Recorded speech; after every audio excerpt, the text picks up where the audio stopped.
कहानी की शुरुआत नॉर्वे के एक फिश फार्म से होती है, जहां एक वर्कर को दो लोगों की डेड बॉडी मिली। जांच करने पर पता चला कि उनकी बॉडी में ब्लैक प्लेग नाम का एक बहुत ही खतरनाक वायरस था, जिसकी वजह से फार्म की सारी मछलियां भी इन्फेक्टेड हो गईं और जो भी उन्हें खाएगा वो भी वायरस से इन्फेक्टेड होकर 2 दिन के अंदर मारा जाएगा। इससे सब काफी परेशान हो जाते हैं, क्योंकि पहले से दुनिया में खतरनाक वायरस फैलने के कारण दुनिया की आधे से ज्यादा पॉपुलेशन खत्म हो गई थी और बस नॉर्वे ही एकमात्र जगह बची थी जहां सरवाइव कर पाना पॉसिबल था। इसी बीच इस वायरस के एंटीडोट पे काम कर रही लीजा नाम की एक बायोलॉजिस्ट को एक अनजान पैकेज मिला, जिसमें एक खत, एक सेफ हाउस का एड्रेस और कुछ चाबियां थीं। और जब वो सेफ हाउस में पहुंची तो वहां एक सूटकेस था जिसमें काफी सारी हार्ड ड्राइव्स, जिन्हें लीजा वापस अपनी लैब में आके देखने लगती है। अब वैसे ही इस कहानी का सेकंड पार्ट और आखिरी पार्ट है और इसका फर्स्ट पार्ट मैं ऑलरेडी अपने चैनल पर अपलोड कर चुका हूँ, जिसका लिंक आपको पिन कमेंट या फिर डिस्क्रिप्शन में मिल जाएगा। खैर, अभी ड्राइव में मौजूद वीडियोस को प्ले करने पर लीजा के तो होश ही उड़ गए, क्योंकि उन वीडियोस में उसकी जान पहचान का एक साइंटिस्ट जिसका नाम केन था, वो उसी फिश वाले वायरस के एंटीडोट पे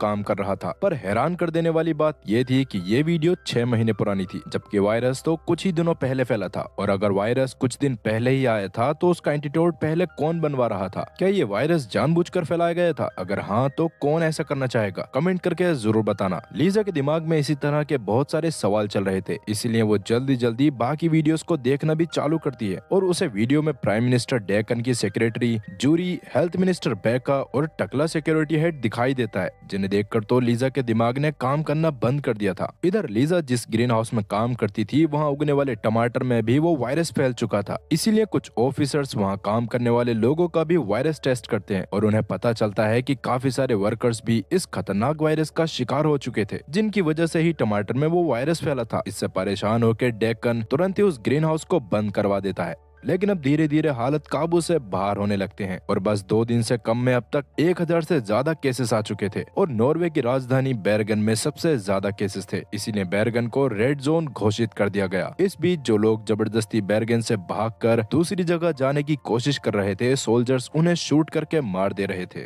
ताकि वायरस को पूरी कंट्री में फैलने से रोका जा सके। वहीं लीजा जब बाकी रिकॉर्डिंग्स को देखती है तो उसे केन की बातों से पता चलता है कि लगभग 1 साल पहले केन को रेडियो फिश वायरस नाम के एक वायरस पे रिसर्च करने के लिए जूरी ने हायर करा था और उसे अल्फा फार्मास्यूटिकल के लिए 150 मिलियन ऐसी वैक्सीन बनाने को कहा था जिनसे ज्यादा फ्लू वायरस सही हो जाए। और उन वायरस में रेडियो फ्लू वायरस और ब्लैक प्लेग का नाम भी शामिल था। ये सारी रिसर्च उसी फिश फार्म में चल रही थी, जिसके बारे में किसी को कुछ नहीं पता था। लेकिन रिसर्च के दौरान 2 रिसर्चर्स उस वायरस से इन्फेक्ट होकर मारे गए, जिनके बारे में कभी किसी को कुछ बताया भी नहीं गया। ये पता चलने पर लीजा और ज्यादा परेशान होने लगती है और अब उसे लग रहा था कि ये सब डेकन खुद जानबूझकर ना करवा रहा हो, ताकि बाद में वो एकदम से वैक्सीन लोगों के सामने लाके हीरो बन सके। लेकिन लीजा के लिए भी इस बात पर भरोसा करना बहुत ज्यादा मुश्किल था, क्योंकि डेकन एक्चुअली में एक बहुत ही अच्छा आदमी था। पर सच का पता लगाने के लिए वो उस वीडियो को लेके अपोजिशन पार्टी के लीडर डेविड के पास जाती है, जो खुद भी उस वीडियो को देखकर काफी हैरान हो गया और अपोजिशन में होने के बाद भी उसे भरोसा नहीं हो रहा था कि डेकन जैसा बंदा इतना खतरनाक काम कैसे कर सकता है। और क्योंकि डेकन की इमेज सभी लोगों के सामने सच में काफी अच्छी थी, इसीलिए वो डायरेक्ट उस पर इल्जाम नहीं लगा सकता था, जिसकी वजह से डेविड डिसाइड करता है कि वो अपनी तरफ से सब चीजों की इन्वेस्टिगेशन करेगा और उसकी इन्वेस्टिगेशन तक लीजा इन हार्ड ड्राइव्स को संभाल कर रखेगी। फिर अगर इन्वेस्टिगेशन में पता चलता है कि डेकन इस सब में शामिल है, तो डेविड तख्ता पलट करके डेकन को कड़ी से कड़ी सजा देगा। इस पर लीजा मानकर अपने घर में आ जाती है, जहां जब वो हार्ड ड्राइव्स को छुपाने की तैयारी कर रही थी, तभी उसके घर में चार्ली आ गया, जो काफी ज्यादा परेशान था। उसकी बीबी माया के बारे में उसे खबर नहीं थी, जिसके कारण वो इतने समय से अकेला था और हाल ही में उसे पता चला था कि वो खुद भी उस ब्लैक प्लेग वायरस से इन्फेक्ट हो चुका है, जिसके कारण पूरे शहर की पुलिस उसे ढूंढने में लगी हुई थी। ये सुनकर लीजा हैरान होती है, पर अभी चार्ली उसे अपनी पूरी सच्चाई बता देता है कि कैसे वो माया के साथ इस जगह पर आया था और जब वो माया को लेने के लिए कोस्ट पे गया था, तब उसे उस दलाल ने एक इंजेक्शन लगाया था, जिसके बाद ही वो उस वायरस से इन्फेक्ट हुआ। अब ये बात सुनकर लीजा को कंफर्म हो जाता है कि पक्का कोई न कोई इस वायरस को जानबूझकर फैला रहा है। इसीलिए अगले दिन वो वापस से एक पार्किंग में डेविड से जाके मिलती है और उसे सब बताती है, लेकिन अभी डेविड उसकी मदद करने से मना कर देता है, क्योंकि असल में उसने लीजा की बात मानकर डेकन के खिलाफ सीक्रेट इन्वेस्टिगेशन करने की कोशिश करी थी, पर उसकी इन्वेस्टिगेशन को कुछ खतरनाक लोगों ने रोक दिया और डेविड को धमकी दी कि अगर उसने वापस से इन्वेस्टिगेशन करने की कोशिश करी तो वो लोग उसे जान से मार देंगे। इसलिए अब डेविड लीजा को भी सबसे दूर रहने को कहकर वहाँ से जाने लगता है, जिस दौरान पहले तो लीजा उसे रोकने की काफी कोशिश करती है, लेकिन डेविड उसकी बात ना सुनकर वहाँ से चला गया। वहीं डेकन की सेक्रेटरी को हेल्थ मिनिस्टर के वीडियो कॉल से पता चलता है कि उन्होंने पहले जो वैक्सीन बनाई थी वो इस वायरस पर बिल्कुल भी असर नहीं कर रही है, क्योंकि ये वायरस बहुत तेजी से इवॉल्व हो रहा है और ऐसे में सारे लोग खतरे में हैं। ये सुनकर जूरी थोड़ा सा परेशान तो हो गई थी, लेकिन वो हेल्थ मिनिस्टर को ऑर्डर देती है कि जल्दी से नए एक्सपर्ट्स की टीम बनाओ और नई वैक्सीन पर काम करना शुरू कर दो। वहीं लीजा ने सोच लिया था कि इस सब के पीछे जो भी है वो उसको लोगों के सामने ला के रहेगी, इसलिए अभी वो चार्ली के साथ एक फैक्ट्री में आ जाती है। उसे पता चला था कि जिस दलाल ने चार्ली को इंजेक्शन लगाया था वो वहीं पर मौजूद है। आगे जब वो दोनों फैक्ट्री के अंदर जा रहे थे तब फैक्ट्री के बाहर लगे सीसीटीवी कैमरा में चार्ली की फोटो आ गई, जिस बारे में पुलिस को पता चलते ही उनकी काफी सारी गाड़ियां चार्ली को पकड़ने के लिए उस फैक्ट्री की तरफ जाने लगती हैं। इधर जब लीजा चार्ली के साथ फैक्ट्री के अंदर पहुंचती है तो वहां मौजूद दलाल उन्हें कुछ भी बताने की बजाय उल्टा गन पॉइंट पे ले लेता है और जब चार्ली उससे बंदूक छीनने की कोशिश करता है तो गलती से गोली चलने के कारण दलाल काफी ज्यादा घायल हो गया। उतने में ही पुलिस टीम भी बाहर पहुंच चुकी थी, जो तुरंत अंदर की तरफ आके चार्ली के साथ साथ दलाल के भी कुछ लोगों को गिरफ्तार करती है, जो देखकर लीजा अपने हाथ ऊपर करके बाहर आ गई और पुलिस वालों से दलाल की जान बचाने के लिए एम्बुलेंस बुलाने को कहती है, मगर पुलिस वाले उसकी बात नहीं सुनते और उसे भी गिरफ्तार करके जेल में डाल देते हैं। अपने सेल में लीजा की हालत भी थोड़ी खराब होने लग गई थी, जिससे उसे पता चला कि वो खुद भी उस वायरस से इन्फेक्ट हो चुकी है। तभी डॉक्टर्स की एक टीम आके लीजा के टेस्ट करने के लिए उसके सैंपल्स लेती है और उनसे ही बात करके लीजा को पता चलता है कि लीजा की सच्चाई पता करने वाली हरकत उसके ऊपर ही भारी पड़ गई है, क्योंकि जैसा कि उसे उस फैक्ट्री से गिरफ्तार करा गया था जहां दलाल और उसके साथी मौजूद थे, तो सबको यही लग रहा था कि लीजा भी उन लोगों के साथ मिली हुई है। ये सुनकर तो लीजा के होश उड़ गए। साथ ही थोड़ी देर बाद जब जस्टिस मिनिस्टर लीजा के पास आके उसे इंटेरोगेट करती है तो लीजा को यह भी पता चलता है कि वो दलाल लोगों को नॉर्वे में लाने के साथ साथ ड्रग्स और इंसानों की स्मगलिंग भी करा करता था और वही उन दोनों लोगों को भी नॉर्वे में लेके आया था, जिनकी वजह से फिश फार्म में वायरस फैला था और अब इन सभी कामों के चार्जेस लीजा के ऊपर भी लगने वाले थे।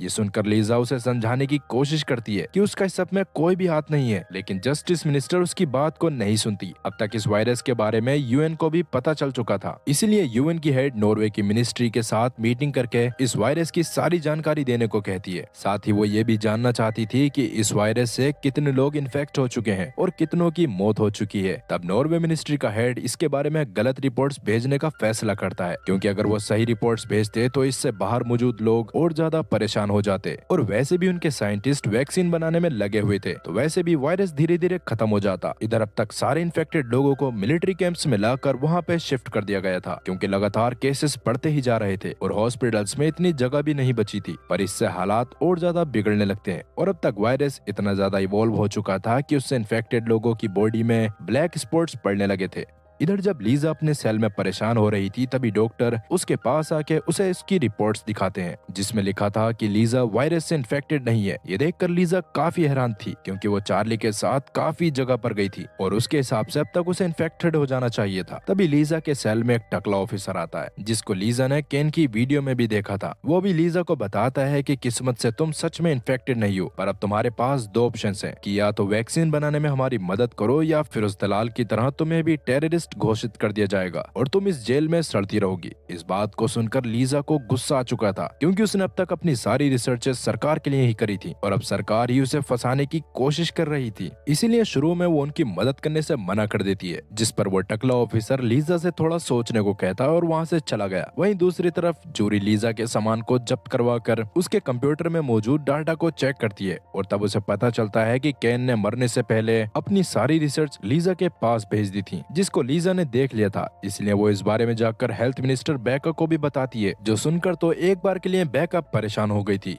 लेकिन जूरी उसे टेंशन ना लेने को कहकर उसके पास से चली जाती है। अब जैसा कि वायरस धीरे धीरे और ज्यादा बढ़ता जा रहा था, इसीलिए डेकन फुल कर्फ्यू अनाउंस कर देता है और बाद में जूरी से बात करते हुए उससे कहता है कि हमें सारी रिपोर्ट्स WHO को दे देनी चाहिए, जिससे पूरी दुनिया में मौजूद बाकी साइंटिस्ट भी वैक्सीन बनाने में हमारी मदद कर पाएंगे। लेकिन जूरी इसके लिए मना कर देती है, क्योंकि नॉर्वे के बाहर वैसे भी चारों तरफ अफरा तफरी का माहौल था और ऐसे में अगर लोगों को इस नए वायरस के बारे में पता चलता तो वो और ज्यादा पैनिक करने लगते और वॉर्स की वजह से WHO को भी वैक्सीन बनाने में कई साल लग जाते। अब क्योंकि जूरी की बात सही थी, इसीलिए डेकन शांत हो जाता है। वहीं चार्ली खुद भी अभी जेल में था और वायरस से इतने दिनों से इन्फेक्टेड होने के कारण भी उसके बस हल्का सा बुखार और हल्की खांसी हो रही थी। डॉक्टर्स को ये थोड़ा अजीब लगता है और वो तुरंत चार्ली के ब्लड सैंपल्स इकट्ठा करने लगते हैं। अब इसके अगले दिन नॉर्वे में ब्लैक प्लेग वायरस और तेजी से फैलता है और एक दिन में 2000 से ज्यादा नए केस आते हैं, जिन्हें देखकर वो टकला ऑफिसर वापस से लीजा के पास आता है और उसे सारी सिचुएशन के बारे में बताकर वैक्सीन बनाने में मदद करने को कहता है। इस पर लीजा ने अभी भी मना कर दिया था क्योंकि उसके हिसाब से वायरस को फैलने में डेकन का ही हाथ था। इस पर टकला ऑफिसर उसको क्लियर करता है कि असल में उन्होंने कैन से उस वायरस को बनवाया था ताकि बाहर से आने वाले लोग अपने साथ अगर कोई और फ्लू वायरस भी लेके आए तो भी उन्हें क्योर करा जा सके। और जैसा कि 60% खाना उसी फिश फार्म से आ रहा था, इसलिए फिशेस के ऊपर रिसर्च करके पता लगाया था कि आगे चलकर फिशेस के जरिए कौन सा वायरस इंसानों में फैल सकता है। उसमें ही ब्लैक प्लेग और रेड आई फ्लू सामने आया था। इसीलिए सच में प्राइम मिनिस्टर डेकन का इस वायरस से कोई भी लेना देना नहीं है और उसे खुद को भी कंफर्म नहीं है कि ये वायरस इतना ज्यादा कैसे फैल गया। और अभी वो लीजा के पास आखिरी बार मदद मांगने के लिए आया है। अगर वो इस बार नहीं मानती तो वो लोग उसे एक दूसरी जेल में शिफ्ट कर देंगे और लीजा के लिए बाद में अपने आप को बचाना बहुत ज्यादा मुश्किल हो जाएगा। ये सब सुनने के बाद लीजा अपने टेबल पर रखे कॉन्ट्रैक्ट को देखने लगती है और फाइनली सरकार का साथ देने के लिए उसके ऊपर साइन कर देती है, जिसके बाद कुछ लोगों के साथ उसे उस लैब में भेज दिया जाता है जहां वायरस के एंटीडोट के ऊपर वर्क चल रहा था। इसी बीच में पीपीई किट पहनकर दो लोग चार्ली के सेल के पास जाते हैं और उसे जान से मारने के लिए उसके सेल में कार्बन गैस छोड़ देते हैं, जिसके बाद उसकी बॉडी के पास जाके रूम को ऐसे सेट करने लगते हैं जैसे चार्ली ने बेडशीट से खुद को जान से मारा हो। लेकिन इसी बीच चार्ली की सेल के पास जेल की एक डॉक्टर आने लगती है, जिसे देखकर वो दोनों लोग वहां से भाग जाते हैं और वो डॉक्टर जल्दी से चार्ली को एक हॉस्पिटल में एडमिट करवाती है। किस्मत से चार्ली कार्बन गैस से बस बेहोश हुआ था और अभी हॉस्पिटल में उसकी जान बचा ली गई थी। जिसके बाद चार्ली को भी मिलिट्री कैंप में बाकी इन्फेक्टेड लोगों के साथ शिफ्ट कर दिया गया, जहां चार्ली से मिलने लीजा भी आई, जो चार्ली को जिंदा देखकर काफी खुश होती है। उस समय चार्ली उससे माया के बारे में भी पता करने को कहता है, जिस पर लीजा उसे बताती है कि माया की कुछ समय पहले ही वायरस के कारण मौत हो गई है। ये बात सुनकर चार्ली को काफी बुरा लगा। साथ ही अभी उसे अपनी बेटी की भी टेंशन हो रही थी क्योंकि इतने समय से उसे अपनी बेटी के बारे में भी कुछ नहीं पता था। इस पर लीजा ने उसे बताया कि उसकी बेटी सेफ है और उसे ऑर्फनेज में रखा गया है। इस बात से चार्ली को थोड़ा सा सुकून मिला। खैर अभी लीजा अपनी टीम के साथ वायरस का एंटीडोट बनाने में लगी हुई थी। उस दौरान उसे पहले वाले लोगों से पता चला कि ये वायरस 3 स्टेजेस में डेवलप होता है और हर 48 घंटे में इवॉल्व हो जाता है, जिसकी वजह से उनकी कोई भी वैक्सीन बनने के बाद किसी काम की नहीं रहती। अब ये बात लीजा को काफी परेशान करती है और वो फिश फार्म से शुरू में लाइव फिशेस पे रिसर्च करना शुरू करती है। तब उसको वायरस के पैथोजन के बारे में पता चल जाता है और वो AMR नाम की एक ऐसी दवाई बनाती है जिससे लोग वायरस से सही तो नहीं हो सकते थे, लेकिन AMR से उन्हें इन्फेक्ट होने के बाद भी 2 से 3 दिन की जगह 8 से 10 दिन का समय मिल जाता और फिलहाल सभी लोगों को AMR लगा दिया जाता है। और क्योंकि ये लीजा का काफी स्मार्ट मूव था, इसलिए डेकन खुद उससे अकेले में मिलने के लिए आता है। उस दौरान वो डेकन को सारी सिचुएशन बताती है, साथ ही उसे ये भी क्लियर करती है कि कहीं न कहीं उसके डिपार्टमेंट का ही कोई वायरस को जानबूझकर फैला रहा है। ये सुनकर तो डेकन हैरान हो गया था क्योंकि उसे लग रहा था कि उन स्मगलर्स के कारण ही वायरस नॉर्वे में आया है। लेकिन लीजा उसे बताती है कि ऐसा नहीं है क्योंकि इस वायरस से सबसे पहले इन्फेक्टेड होने वाले लोगों में से कैन भी एक था और उसकी बॉडी के अंदर जो वायरस था वही वायरस चार्ली की बीवी माया के अंदर भी था। जबकि वायरस 2 दिन में इवॉल्व हो रहा है तो ऐसा सिर्फ एक ही कंडीशन में हो सकता है, जब कैन के ब्लड को माया की बॉडी के अंदर डाला गया हो। ये बात सुनकर तो डेकन भी हैरान रह गया क्योंकि अब तक उसे इसके बारे में कोई अंदाजा नहीं था और फिलहाल उसका सारा शक जूरी के ऊपर ही जा रहा था। साथ ही डेकन लीजा से वादा भी करता है कि अगर सच में ये सब उसके ही डिपार्टमेंट के किसी इंसान के कारण हो रहा है तो डेकन उसको बिल्कुल नहीं छोड़ेगा और उसके बारे में पब्लिक को भी बता देगा। ये बात सुनकर लीजा को अब डेकन पे पूरी तरह से भरोसा हो गया कि सच में डेकन को इस सब के बारे में कुछ नहीं पता।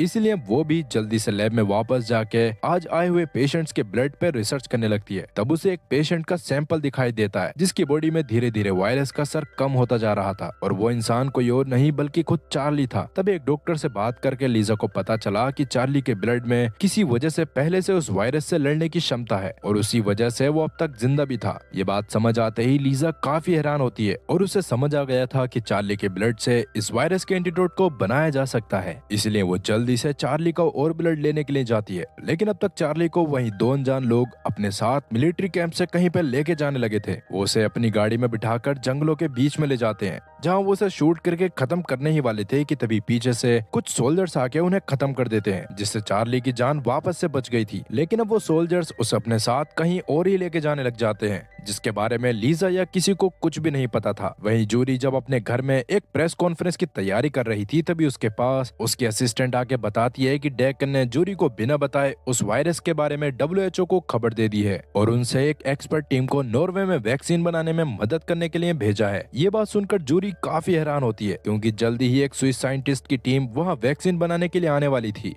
जबकि जूरी नहीं चाहती थी कि वायरस खत्म हो, इसलिए अभी वो कुछ सोचने लगती है। वहीं जब डेकन अपने गार्ड्स के साथ स्विस साइंटिस्ट का स्वागत करने जाता है, तब इन साइंटिस्ट को वापस आने के ऑर्डर मिलते हैं, क्योंकि उन्हें पता चला था कि उनकी इस जगह पे आने वाली एप्लीकेशन नॉर्वे की गवर्नमेंट की तरफ से अप्रूव नहीं करी गई है, जिसका मतलब उन्हें वहाँ रहने के कोई पैसे नहीं मिलेंगे। ये सुनकर डेकन काफी हैरान होता है, क्योंकि उसने खुद उन लोगों की एप्लीकेशन को अप्रूव करा था। वो अभी साइंटिस्ट से उसके घर पे चलने को कह ही रहा था कि तभी अचानक से मिलिट्री वाले अपने 3 हेलीकॉप्टर्स को हवा में लाकर बताते हैं कि सिचुएशन के ज्यादा खराब होने के कारण वो लोग अब सारी चीजों को कंट्रोल करेंगे और अगर किसी ने उनके ऑर्डर्स का उल्लंघन करने की कोशिश करी तो उसे तुरंत गोली मारकर खत्म कर दिया जाएगा। ये बात सुनते ही डेकन के गार्ड्स उसे जल्दी से अपने साथ उसके घर में ले जाते हैं, जहाँ जाके उसे जूरी से पता चलता है कि ये सब भी जूरी का ही करा हुआ है और उसने ही साइंटिस्ट के अप्रूवल्स को भी बाद में रिजेक्ट कर दिया था। शुरू में तो डेकन को इसका कारण समझ नहीं आता, जिस पर जूरी बताती है कि आज से 8 महीने पहले उसे फिश फार्म में मौजूद कुछ बीमार मछलियों के बारे में पता चला था, जिनको वहाँ के मैनेजर ने ही एक दवाई देके सही कर दिया था ताकि आगे कोई खतरनाक वायरस स्प्रेड ना हो।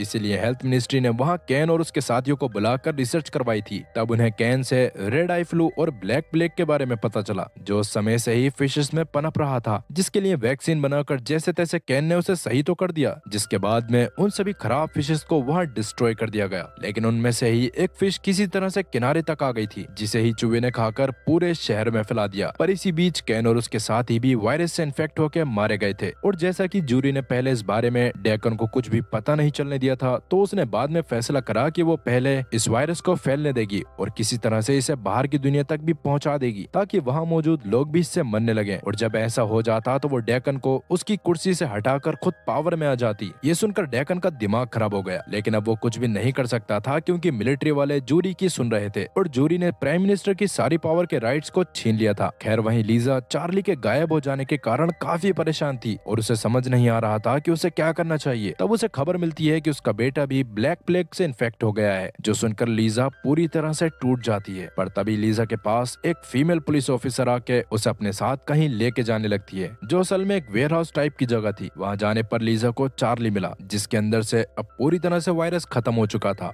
और तभी वहाँ एक मिलिट्री का ऑफिसर आता है, जिसे असल में काफी समय पहले ही जूरी के प्लान के बारे में पता चल गया था, लेकिन छोटी पोस्ट होने के कारण वो किसी को ऑर्डर नहीं दे सकता था। पर बाद में जब उसे पता चला कि जूरी चार्ली को मारना चाहती है ताकि उसके ब्लड से वैक्सीन को ना बनाया जा सके, तब उसने खुद चार्ली की मदद करी थी और बाद में उसकी जान बचाने के लिए उसे वेयर हाउस में लेके आ गया था। ये सुनकर लीजा उसका शुक्रिया करती है और चार्ली का ब्लड सैंपल लेके जल्दी ही एक वैक्सीन बनाकर तैयार कर देती है और उसका टेस्ट वो खुद अपने बेटे पे करती है। उस वैक्सीन से अगले दिन तक उसका बेटा पूरी तरह से सही हो चुका था, जिससे लीजा को काफी अच्छा लगा। पर जब इस बारे में जूरी को पता चला तो वो अपनी एक टीम से लीजा, उसके बेटे और चार्ली सबको जान से मारने के लिए कहती है। लेकिन उन लोगों के लीजा और उसके साथियों तक आने से पहले ही वो सोल्जर लीजा, उसके बेटे और चार्ली को एक सेफ लोकेशन पे ले जा चुके थे और निकलने से पहले लीजा ने उस वैक्सीन के फॉर्मूला को एक फार्मास्यूटिकल कंपनी तक पहुंचा दिया था, जिससे वो कंपनी भी जल्दी ही वैक्सीन बनाकर वायरस को कंट्रोल कर लेती। इसके कुछ दिनों बाद सोल्जर ने चार्ली, उसकी बेटी लीजा और लीजा के बेटे को एक सेफ आइलैंड पे छोड़ दिया था,